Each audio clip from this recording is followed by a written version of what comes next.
Blog Talk Radio.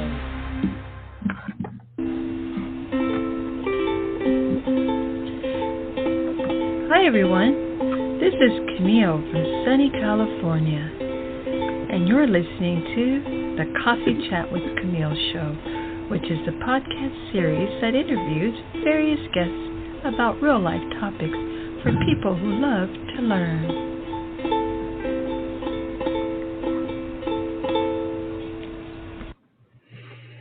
Hi everybody, welcome to Coffee Chat with Camille. Excuse me, I have a little cold, but I have a terrific guest. His name is Mr. John Brink, and the title is World War II, a brief biography about our guest. John Brink was born in Nazi-occupied Holland at the beginning of the Second World War. From the time he could walk, his days often consisted of foraging for food with his brother and sister. His mother was left to raise the three kids alone when their father was drafted into the Dutch army. They wouldn't know if he was alive until the liberation of their village by Canadian soldiers on April 12, 1945. And this was the exact moment John determined he would make his life in Canada, the land of his heroes. He was only 5 years old. Like many others who lived through that time, John has lived his entire life with the effects of post-traumatic stress disorder, or PTSD, resulting from being in a war zone. Excuse me. And so for you, the wonderful audience, you can find out more about our guest, Johnny Brinks, at John, spelled Johna. Brink is B as in boy, R-I-N as in Nancy, K.com. Okay, and then we're going to go ahead and welcome John into the studio, okay? Thank you very much. Hi, John. You're welcome. Thank you so much for being here. Yes. And so, yes. And so what we're going to do is go ahead and get into the interview. What was it like growing up in World War II? Obviously, as you already indicated in the intro, it was not easy. I was born in 1940. My sister was born 1 year earlier and my brother 2 years earlier. My mom was pretty much on her own because my dad was drafted into the Dutch army. And the last they heard about him is just before the bombing of Rotterdam. They were killed.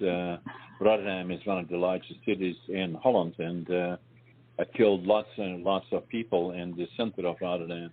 So they would not know until the early part of 1945 that when he came back, that he had survived. But so it was very difficult for being in a war zone, and we collectively realize that even more so now as we watch the news and see wars in the Ukraine and the Middle East. But some people think that after the war is over, everything goes back to normal. But that's not the way it is. It sometimes takes a generation or longer before things get back to what used to be normal, and likely in a lot of cases that will not be normal. And the people that have been directly involved, including the kids in particular, but also the parents, would be affected by PTSD. In my case, it was PTSD and the inner child, the fear of losing the only parent that was taking care of us during the war. And in fact, I got counseling for that well into my 50s. Very emotional, very important, but very emotional. So it was tough, and we saw far too much that we should not have seen. I was born in northeastern Holland, close to the German border, and already when I was 3.5 to 4, hundreds of bombers would go overhead, bombing Germany, and especially in the western part of Germany, close to our area where I lived in Holland. that where it bordered on the North Sea, and where there were a lot of the facilities directly connected to the war. So it was not easy, and but the one thing that I do remember from the time I was 5, I remember the airplanes, hundreds of them in the air, and then, as you indicated, the Canadian Army liberated us April the 12th, 1945. But before that, it was the Hunger Winter, and one of the coldest winters on record.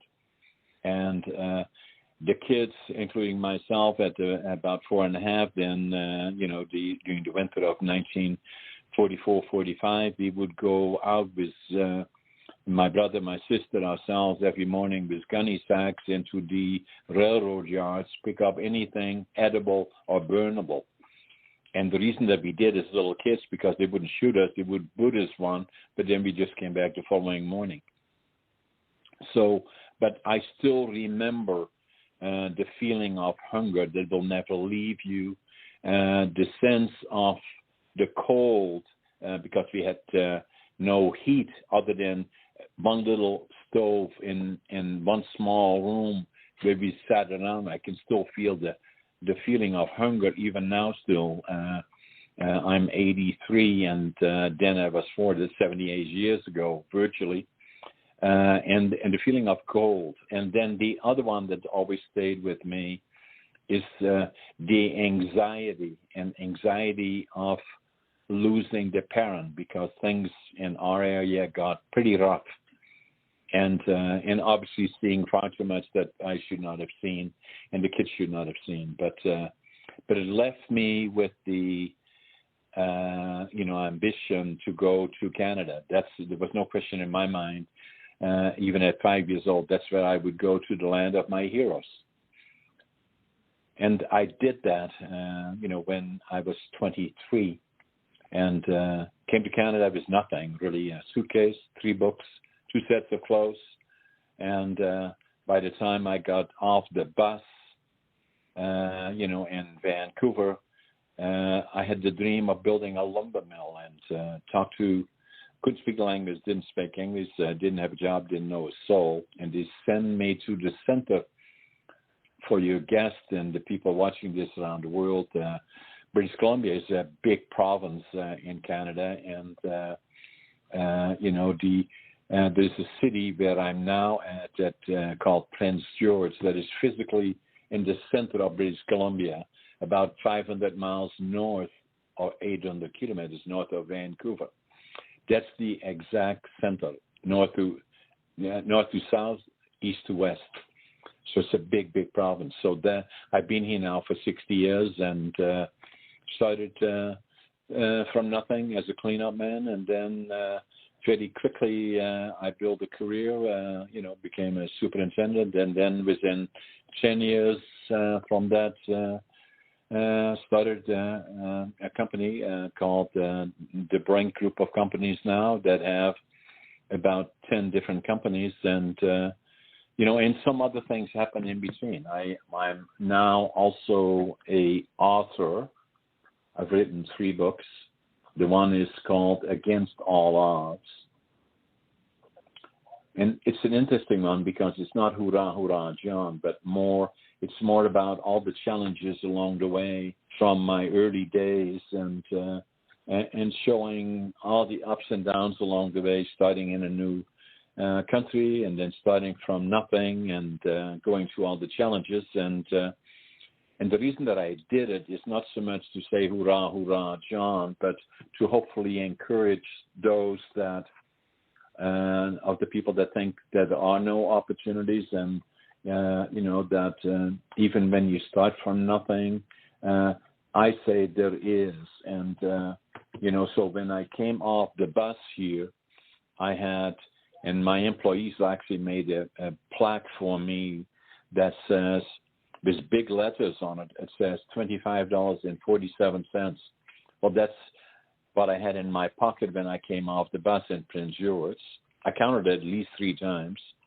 My 3 books, 2 sets of clothes, and so that's how I started. And and again, what I'm saying is the other part about that sign that my employees made for me, underneath it, it says, the foundation of my life is attitude. I've always been optimist. I always look at the bright side, that if today is a bad day, I will swear it will be a much better day tomorrow. The second thing that I always do, to me, is important to have a passion for all the things that I do. If it is running my companies, but whatever I do, I give it all that I got.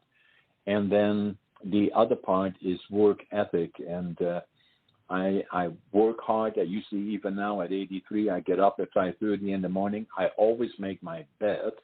That's probably my time in the Air Force. I was for 2 years drafted in the Air Force in Holland, and learned some good habits there that's still staying with me today, actually. But in any event, so then as I get up at 5:30, I always think I'm late, and I probably still work 70 hours plus a week even now. And obviously, I've been very, very busy building companies. I'm a busy author. I wrote the book Against All Odds. Another thing that I by coincidence discovered is I was academically not very good. In Holland, I failed grade 3 and failed grade 7 3 times. And I kind of felt that I had failed. And then here in Prince George, I found a bookstore, and I found a book, Driven to Distraction. I opened the book, and it was about ADHD. And I had never even heard of ADHD, but as soon as I read it, I said, oh, my God, that's me. And I call it now, initially there was stigma attached. I call it now a superpower. There is no question in my mind about it. And I speak about it a lot in presentations that I do. I also wrote a book about it. The book's title is ADHD Unlocked. Very popular book, actually, and available on audio as well. All my books are. And I speak about it a lot, and I feel that I have an obligation to do that, because a lot of people looked at it from a stigma perspective. I don't believe that. The other part about ADHD, it was thought to be about 8% of the population. I believe it's closer, and a lot of other people do as well, closer to 20%. And then I wrote another book, while we're on books here, is that this came out last year, and the book title is that I find a lot of people don't know what to do, and they're not happy with what they are doing. And so the book's title is Finding Your Passion, Living the Dream. And it is so important that you make those choices, and then from there and pursue all the opportunities that we have. And the other part that's important to me, we are so blessed here in North America. And as I understand it, you're in California. A lot of people watching us are in North America. That compared to the rest of the world in particular, we have so many things that we, that puts us in this absolute amazing continent, and this between the United States and Canada. It's a beautiful, beautiful country and countries. And I fly a lot. I do a lot of business internationally, including in the USA and the United States. A lot of times I sit in the airplane, always by the window. I look out and I say, it's paradise. So I think we are very fortunate, that we should be, the blessing should be every day. And that's what I tell to young people, but even the people that take everything for granted, I know from experience that things can change very, very quickly in terms of everything around us and a war, and to preserve that our democratic system and then be blessed that we are in North America, because we are, relatively speaking, safe, but do not take it for granted, and feel that it is a blessing living in one of the most beautiful places on earth. Wonderful. That's wonderful. You covered quite a bit, because I was going to ask, what age did you find out that you had ADHD? Yeah, that's a good question, Camille. I found out in 1997, at January 1997, and I was already 58 years old. Or 57, actually. 57, yes. And then how does this... Oh, I'm sorry. Go ahead. I apologize. Yeah, go ahead. Ask the question, Camille. Okay. And then how does it feel being the oldest nationally ranked bodybuilder in North America?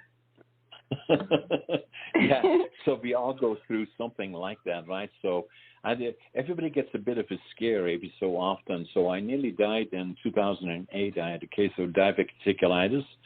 And so that kind of gave me a shock that I should take care of my body a bit better than I had been up to that point. So I started to watch my diet, and I went to the gym in earnest, and I hired a trainer and started to go to the gym, and for about 7 years. And then somebody one day said to me, as he saw me working out with my trainer, have you ever thought about competing? And I said, me? And I said, I'm going to do that. I started competing, and then competed here in BC, bodybuilding and physique, came in second and third, and that qualified me for the nationals in the Arnold. Wonderful, wonderful, wonderful. And then when did you start writing books? The first one that I wrote, Against All Odds, was probably 5-6 years ago, and I had thought about it quite a few times already. I never written a book in my life, but people kept saying to me, yeah, such an interesting life. Why don't you write a book about it? And I tried, and I stopped, and I tried, and I stopped. So the book is 80 years of history. It took me 20 years to think about it and try about it. And then finally it took me 2 years to write it, and then it came out, Against All Odds. It's on audio as well, apparently very popular. And then from there on in, I got the feel of it, and then I felt I had to also be more public about ADHD and wrote that book. And then the other one is obviously about finding your passion. Yeah.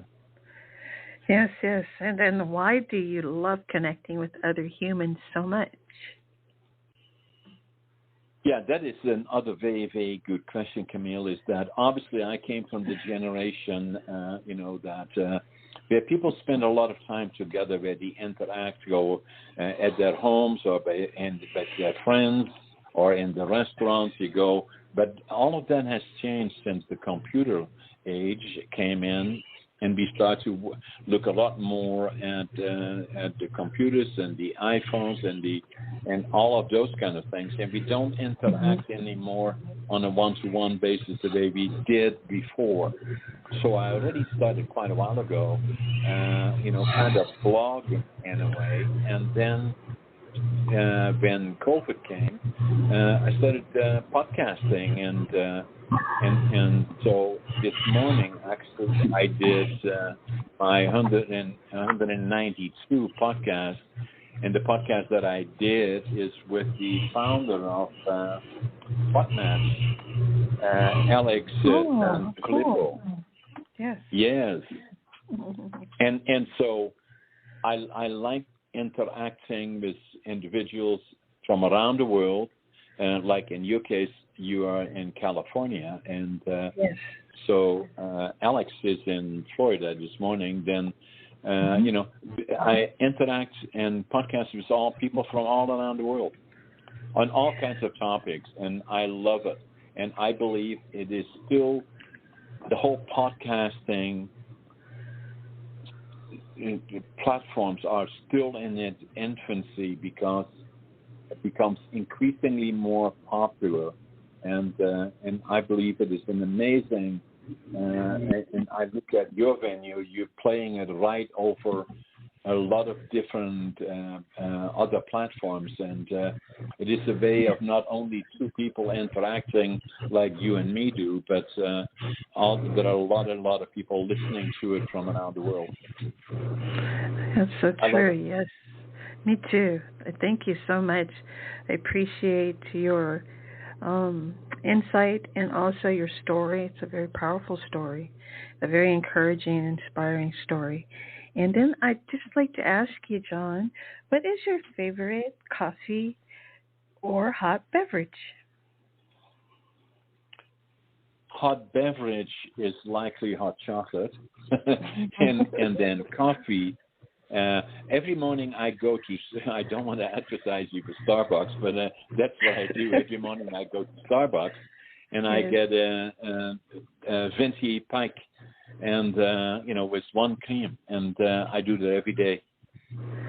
Wonderful, wonderful. And then can you please leave with our listeners like your social media handles and also where they can pick up a copy of your book? Books, plural, actually. Okay. Yeah. So as you indicated, it's johnabrink.com. And then we are on all social medias, these are books as well, audio and Amazon and, so, yeah. And I'm writing another book, actually. I'm going to just mention this one. The other one that's coming out next July is Living Young, Dying Old. And that's about quality of life. That's saying age is just a number. It's quality of life that is important. To stay fit mentally, physically, diet, go get exercise, not necessarily the way I do it, but at least go for a walk at least half an hour a day would already keep you kind of in shape. But, that precious body that we have will take a lot of abuse, but will only allow it for so long. And to keep in shape and healthy, very, very important. Absolutely. Thank you again for being here and for sharing. And I'm just going to say goodbye for now. Thank you, John, so much for being on the Coffee Chat with Camille show today. Thanks, Camille. My privilege and my pleasure. Thank you. You're welcome. Bye-bye. Bye-bye. Okay, that was the wonderful and magnificent Mr. John Brinks, 83 years young, CEO, ADHD, bodybuilding, and author. And I did want to say this. I have a certification through the National Association of Mental Illness, or NAMI. And I've just done a lot of my own research, but also just learning through their classes about our mental health and challenges that we may have and how trauma affects us and, going through wars or just there's so many different types of traumas, right? But it all shapes you, but it just kind of sometimes when you get out of all the fog of how horrific things can be, and oftentimes you need a lot of support and you need time, right? That the beautiful part is that now in this day and age we can actually talk about our mental challenges without so much stigma attached to it. And if there's stigma attached to it, then that's just a problem with people, because we all have things that we, how can I say it? Things that we go through. And oftentimes we don't know how to navigate that. And we also don't have the tools. But we do have counseling, right? We have in the podcast sphere and also in the social media sphere, we have a lot of doctors, psychologists, psychiatrists that just give you free advice if you can just sit down and get through the episodes. And then like John has wrote a whole book, on ADHD. So I did want to just kind of say that and just let everyone know that this platform is open to conversation at all times about mental health and how we can get better and also support each other. Okay? So, moving on, let me see. Oh, and then I can say in my family, as it pertains to post-traumatic stress disorder, because two of my family members had been through war. They both were exhibiting symptoms and had a lot of stress and challenges because of being in a war environment. I can only watch movies and listen to stories, and so I attempt through that to use my imagination, but that is just, we really got to start heading more toward peace, love, unity, happiness, and the only way to do it is to lean on others and who are positive and who exhibit positive energy. And also just, it's a journey, right? Life's a journey. And so I absolutely enjoyed having John here on this show. I had watched his podcast, actually, because he had 2 guests on there that I've had on my show. It was Jen Drummond. She is a world record holder in, what do you call it? It's not mountain climbing, but something like that. And then I had Kevin, I think it's Palomari, and he was magnificent. But again, I want to thank you guys for listening. And again, just please go to johnabrink.com. He has 3 books and a 4th book coming up.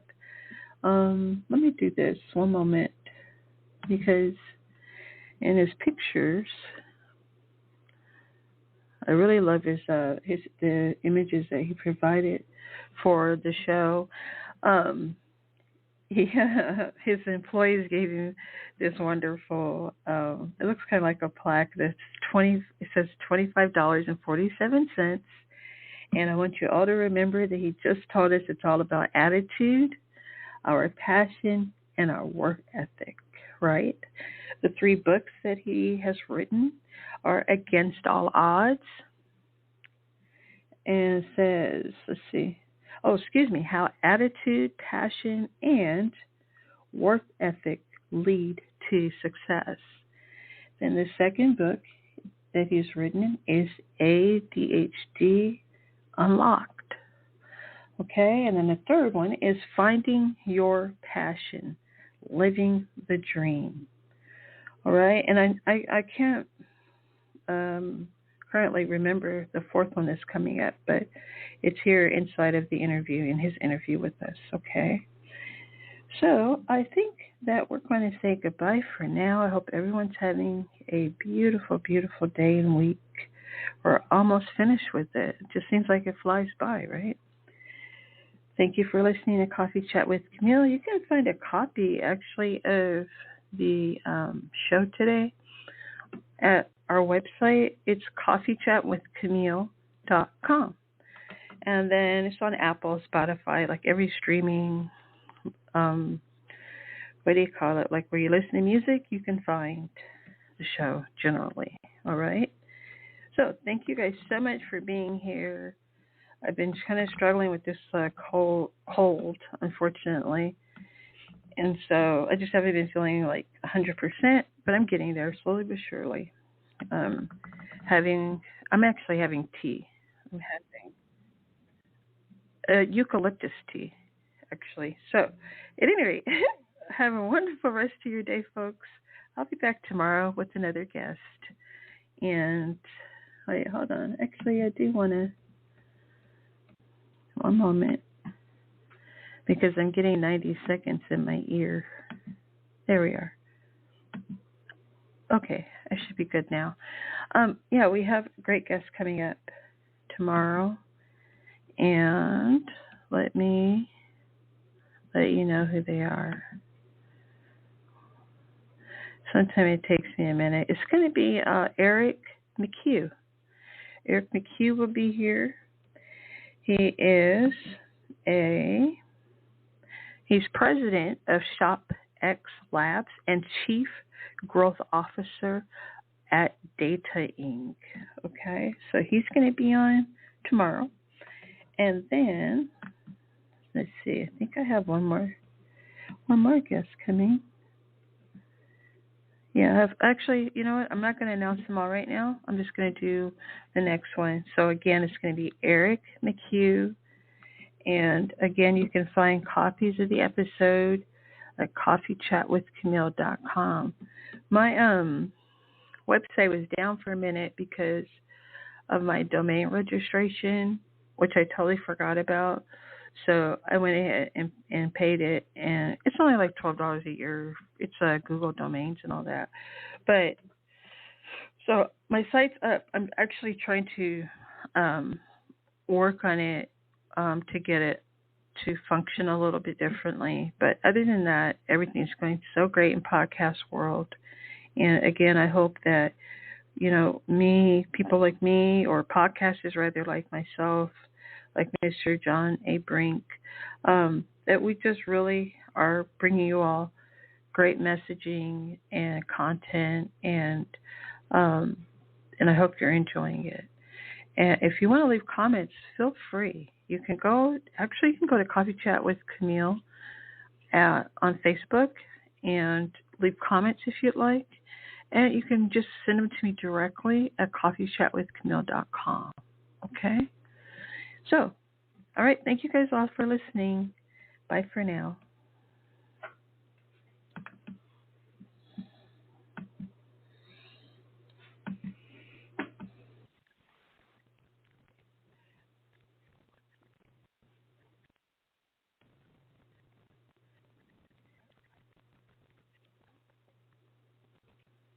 Save big at Vons & Albertsons. This week, get Challenger Danish Creamery Butter 13 to 16 ounces for $3.47 each with digital coupon. Limit 4. Plus, get Waterfront Bistro Extra Large Cooked Shrimp 26 to 30 count for $4.92 per pound with digital coupon. Sold in a 2-pound bag. Limit 2 bags. And it's the final week to play Game On at Vons & Albertsons. Buy 3 participating items to earn a code. Enter code online for a chance to win. Rules and details at GameOnSoCal.com. Visit VonsandAlbertsons.com or head in store for more deals. Why don't more infant formula companies use organic, grass-fed whole milk instead of skim? Why don't more infant formula companies use the latest breast milk science? Why don't more infant formula companies run their own clinical trials?